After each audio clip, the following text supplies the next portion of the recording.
Day 16 of Diddy's trial has wrapped up, and surprising connections between him, Jay-Z, and Beyoncé have come to light. This suggests that Diddy may not have been acting alone, and there are claims that Jay-Z was involved with Beyoncé when she was only 16.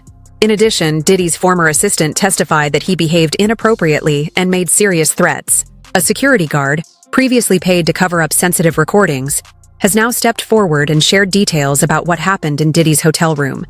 There's a lot going on. Let's break it down. Beyoncé and Jay-Z have a toxic relationship. He preyed on her when she was just 18 years old. Fans accuse him of grooming her and then later on controlling her every move. At the same time, it's been revealed that he's a cheater and he cannot be trusted. So let's get in. I predict a Beyoncé and Jay-Z divorce announcement in 2025. It's officially gone too far. It's too much. The allegations are terrible. And I'm one of the biggest fans of Beyonce. She is a legend. She is so talented. And if you know Beyonce, she is so picky about what she posts on social media, who she associates with. I feel like the people around her, are very strategic on how her image comes off. And her being tied to Jay-Z, I just don't see it playing out like that. Like, I just don't see her sticking by his side for the long run, especially. The reality behind Jay-Z and Beyoncé's relationship is finally being revealed. Everything from their business ties to early connections and personal controversies. Jay-Z reportedly began seeing Beyoncé when she was 16 and he was 28, with the relationship continuing quietly for a few years. It wasn't until Beyoncé turned 19 that the relationship was made public. Jay-Z has often avoided discussing this openly in interviews. And sadly, this may not be the first time similar concerns have been raised about his past actions. How did two of the biggest names in music even meet? Well, we met a long time ago. Award shows, a lot of different performances. And at what point did the conversation come, hey, do you want to do some music? You know how people, you see each other and you respect each other's music. It's always that conversation. We got to do something. You know that. Right. The time filler. Yeah. You know what I'm saying? When that time filler turns into something real, then it's... In addition, if you think you're looking at a super cute, super fashionable couple, but really it's a 19-year-old Beyonce and a 31-year-old Jay-Z. But as the internet is so good at doing, they have sleuthed out the truth thanks to Jay-Z's own lips. They met when she was 16 and he was 28. I don't know about you, but at 28, I don't meet 16-year-olds and think, that's my future wife. But I guess I'm different than most of Hollywood. When will Jay see his day? At that time, correct? 15-year-old girl who had been flown to the United States without parental supervision or a chaperone, brought to a grown man's office in a large corporate Manhattan building. Everybody knew when she flew in. I was there the day she got signed. Everyone was talking about it. And the 6 hours that she spent with him and the 4 hours that she spent alone with him with no parental supervision. Her father didn't show up till the next day to come and collect the check. Well, and this is her life. The rumors were even beyond that, right? That Jay-Z was cheating on Beyonce with her when she was 17 is what a lot of this came out through a publicist who later then had to spoken apologize. To my friend Jonathan Hay? You should talk to Jonathan. Please. Because Jonathan was there. He was right there working with Rihanna. And it was right when they started crafting her to be seen as a brand and commodity only and not a person. Rihanna, Aaliyah, and even Beyoncé. Jay-Z's history of being involved with younger women has raised questions over the years. Concerns about the age gaps in his relationships didn't begin or end with Beyoncé. Adding to the speculation, new claims are emerging about why Beyoncé chose to stay with Jay-Z after he admitted to being unfaithful. According to 50 Cent, their marriage may have been driven more by business than love. Jay-Z reportedly saw Beyoncé's rising fame as an opportunity, and today his net worth stands at $2.5 billion. Look, when Jay signed his contract, the big one was with Beyonce. Mm-hmm. When he signed that contract, the marriage contract, he got trophies. Not those trophies. trophies came rolling in, buddy. He started getting Grammys left and right, man. I mean, look, if you look at his career, You're gonna let him say that? Jay was getting Grammys. he had one. Exactly. He had one. He ain't show up. He has like 20 now. He had like 18 since he been down. Look, he had one, bro. Hard Knock Life. You're not wrong. He got some shit. He started drinking. His pictures were he thinks the cup. Wait a minute. So you're saying the success is derived from the marriage? Absolutely, been treated differently. The accolades. Because he's no longer viewed as what, like a street or gangster rapper. Now he's viewed as a businessman, entrepreneur, family man. And the biggest ones because of the position Beyonce's. December 13th, 2024. Uncle Ron, a former bodyguard who once worked for Jay-Z and Beyonce, shared a video on TikTok claiming their relationship was staged to gain control in the music industry. He stated that he had received threats from both Jay-Z and Beyonce because of what he was about to reveal. According to Uncle Ron, their marriage was a strategic partnership designed to expand their power and influence. Shockingly, just 24 hours after the video was uploaded, Uncle Ron passed away, raising even more questions about the situation. Know so much on how you got where you are, how you stepped on many people.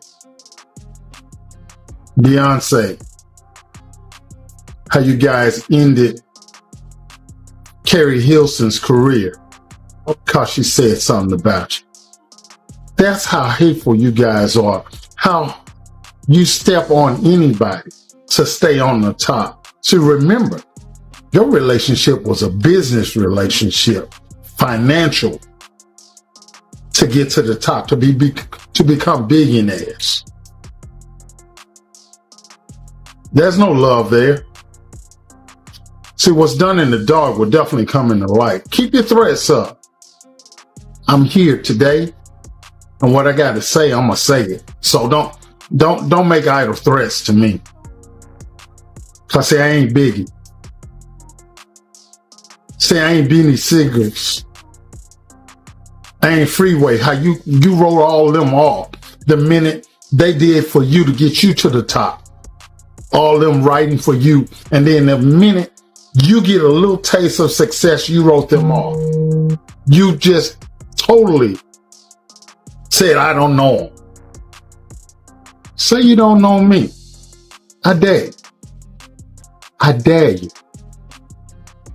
Remember, all the receipts, all the proof,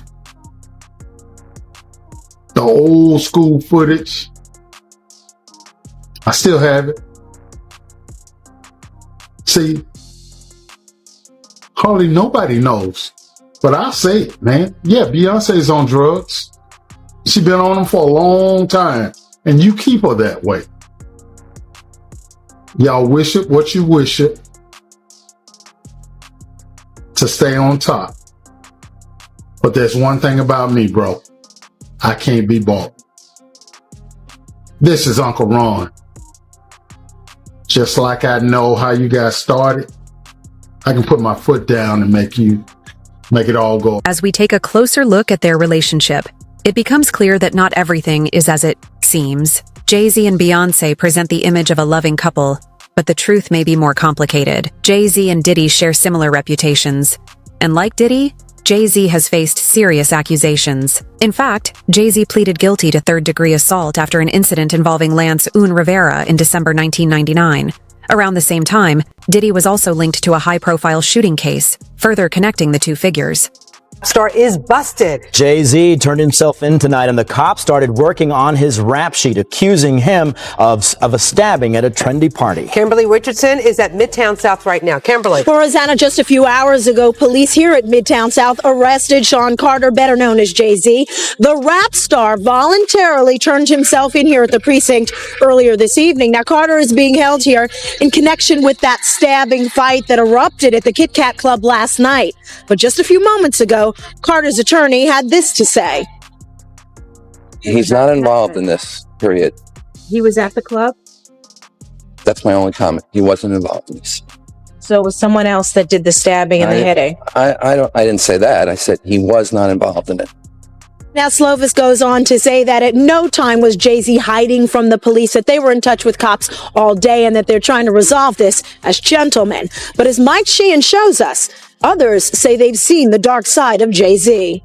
I have my faults. You know, I'm not a person. The people in power had gave that reign to Diddy, and Jay was next in line. So to separate him, when in fact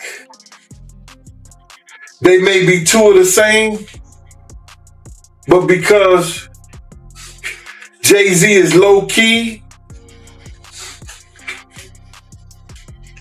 that low key sneaky shit, and Diddy is and was rambunctious, you know, just out with it. It don't mean that they not two of the same. One just a little quiet with his shit. What happened at the basketball game? When they ran into, you guys ran into Jay-Z? They were just talking. They was talking amongst each other about their little white girls. They little skinny white girls. And I mean, did Diddy always say negative things about Jay around you? The time he was trying to get Ja Rule to go at Jay, yeah. People close to Jay-Z have spoken out for years, claiming he was using his connection with Beyonce to strengthen ties with Diddy, in a way some compare to Diddy's dynamic with Cassie. The entertainment industry has long hidden troubling realities, and this trial is now exposing some of what happened behind the scenes. Jay-Z is accused of influencing Beyonce from a very young age, which some believe led to her being overly controlled. This is also believed to be why Solange once confronted Jay-Z and later distanced herself. He always been the type of individual that wanted to have ups on the next person no matter what they was doing. He did the stuff to Ja Rule so he could go after Jay-Z. They not gonna come out and speak on nothing that has anything to do with them, and they praying that they not on the tape doing crazy stuff, being oiled up in the whole 9 yards. Until the feds say, hey, yo, listen here. Hey, buddy, we got you on this tape, and girl looked like she was pretty young. We're not gonna show it, but we need you to come and testify against Brother Love. That's when they're gonna start talking, and they're not gonna be talking in his favor. 250 cameras all over the house. Somebody got caught stealing a cookie out the cookie jar. When you that powerful, you didn't get that powerful without having one or two or maybe three up. Jaguar Wright, who once performed as a backup dancer for Jay-Z, spent years speaking out about his behavior, calling him deeply problematic. According to her, Beyonce was aware of many of the things happening around Jay-Z, but chose not to intervene. Instead, she is said to have helped protect his image. For 4 years, I've been screaming, not just Diddy, but Diddy and Jay-Z are monsters. And the victim-making machine kept going on.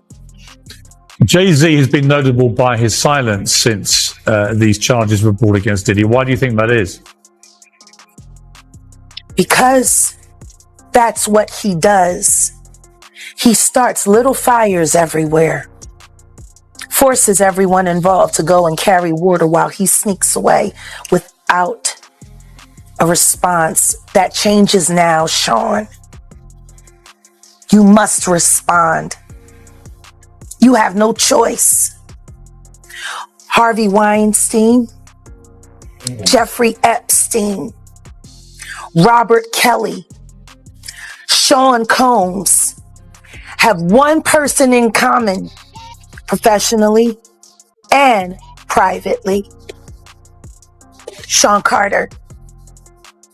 This has been a fist of tyranny that has been punching through our culture and our society for decades. It must stop. Is losing hundreds of thousands, millions of followers every day. And she still hasn't said anything, just pretending like life is great in Paris. Is it her place to say so? I mean, probably not, considering she's going to be indicted for anything she would say. These are criminals. Diddy is a drug dealer, and so is Jay-Z. The proof Diddy and Jay-Z weren't acting alone, and those who helped cover up their wrongdoings are now being held accountable. Eddie Garcia, the hotel's security supervisor, testified in court that Diddy pressured him into signing a non-disclosure agreement. Diddy and his team wanted to erase a video involving him and offered $100,000 to be shared among the hotel security staff. Garcia confirmed that he signed the agreement, which required him to stay silent and destroy any related evidence. Today, the jurors in his trial heard from a former security supervisor at that hotel. His name is Eddie Garcia, and he testified that not long after the attack happened, Diddy's chief of staff, Christina Courtroom, called him to ask for the footage. He said that he told her no on the phone, and again when she showed up in the lobby, said he told her no again. But that night, Garcia testified, Christina Courtroom called him again, and this time she handed the phone to Diddy. Garcia told the jury in Combs' federal trial that Puff said if that video ever got out, it would ruin his career. He testified that Diddy promised to, quote, take care of him if he could only find a way to get that video.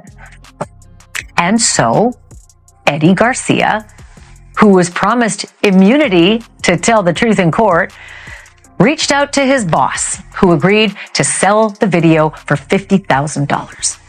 And the following day, Garcia brought a USB drive with that video to a meeting he said included Diddy, that chief of staff, Christina Courtroom, and one of Diddy's bodyguards. But before handing over that little USB stick, Garcia said he told Diddy he was worried.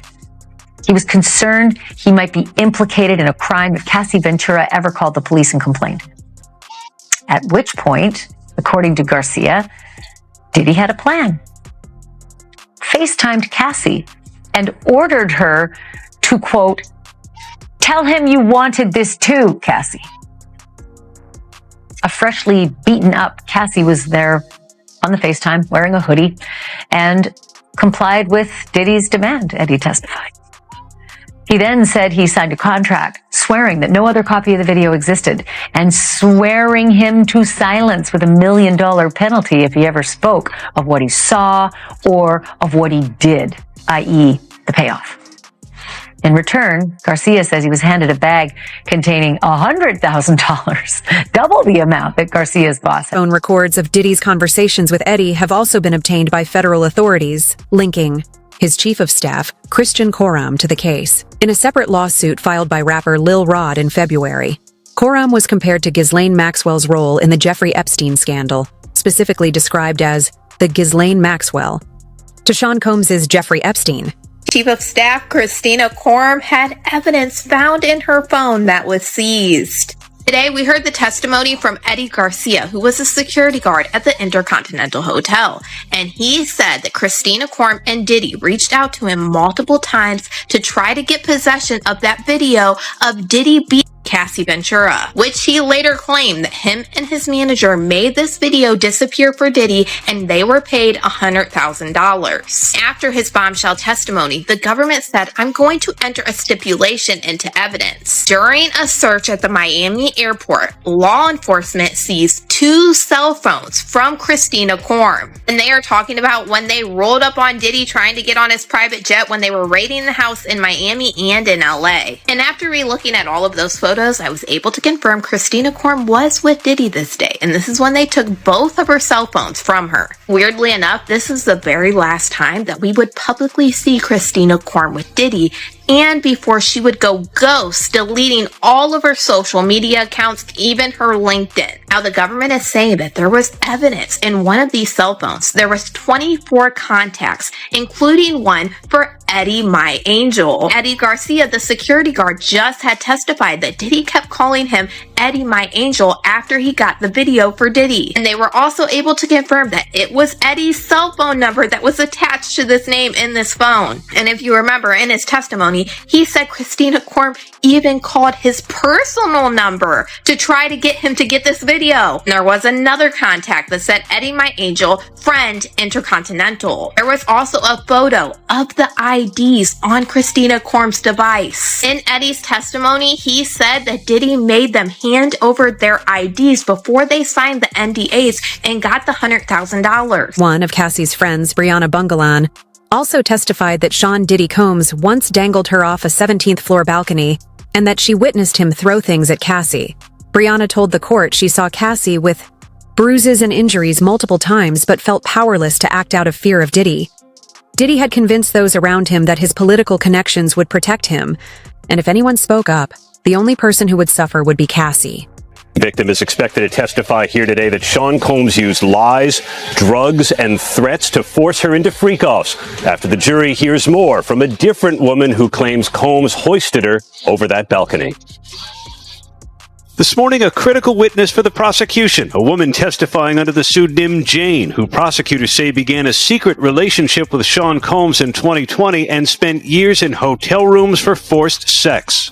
Jane's testimony will follow the cross-examination of Brianna Bongolan, known as Bana, who described years of drug use with her friend Cassie Ventura. Cassie, all the way back! And she testified Ventura FaceTimed her before the premiere of her movie The Perfect Match. I want to try something new. What did you see? Prosecutors asked. Her black eye, Bongolan said. I was a little quiet, and I remember saying, I'm sorry. Bongolan testified Combs once hoisted her over this balcony after barging into Ventura's apartment on the 17th floor. For a split second, I was thinking about if I was going to fall. She said Combs kept yelling at her, you know what the expletive you did, before throwing her onto this furniture, leaving bruises. Combs denied it happened, and the defense challenged her. Along, and I know we have some video of her as well. And so she has been testifying about a particular incident in which Sean Combs dangled her over a balcony. We have some full screens we can put up for you in which we're telling you a little bit about who Brianna is. Now, she goes by the name Bana. She's a friend of Cassie Ventura, who sued Combs in 2024 for allegedly groping her and dangling her over a balcony.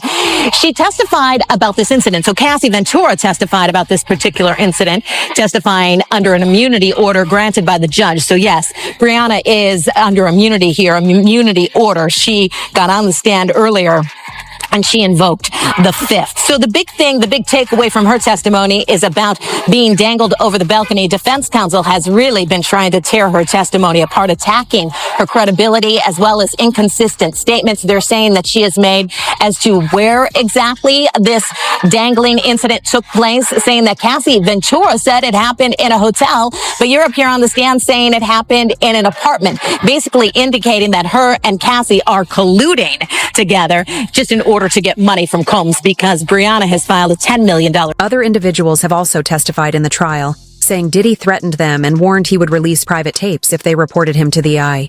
Authorities: stylist Deonte Nash, fire investigator Lance Jimenez, and LAPD officer Chris Ignacio all testified today, providing strong statements that support claims of Diddy's violent behavior.